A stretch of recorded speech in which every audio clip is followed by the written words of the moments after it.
ঠাকুরগাঁওয়ের পরিত্যক্ত বিমানবন্দর আগামী 2 বছরের মধ্যেই চালু হবে জানিয়েছেন স্থানীয় সরকার পল্লী উন্নয়ন ও সমবায় মন্ত্রী মির্জা ফখরুল ইসলাম আলমগীর।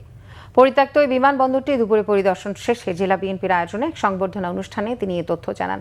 তিনি বলেন, একটি দল এই দেশের জনগণকে বিভ্রান্ত করতে চায়। তারা বলে বিএনপি নাকি জুলাই সনদ বাস্তবায়ন করতে চায় না, অথচ বিএনপি জুলাই সনদ তৈরি করেছে। সংস্কারের দাবিও বিএনপির। মির্জা ফখরুল বলেন, ধর্ম আর মিথ্যাচার নিয়ে রাজনীতি চলে না। এদেশের জনগণ মিথ্যাবাদীদের ক্ষমা করবে না। এলজিআরডি মন্ত্রী বলেন, ধর্মের নামে রাজনীতি করে এই জামায়াতে ইসলামী মহান মুক্তিযুদ্ধে দেশের বিপক্ষে কাজ করেছে, দেশের মা বোনদের সম্ভ্রম হানি করেছে। তারা কখনো ক্ষমতায় আসতে পারবে না।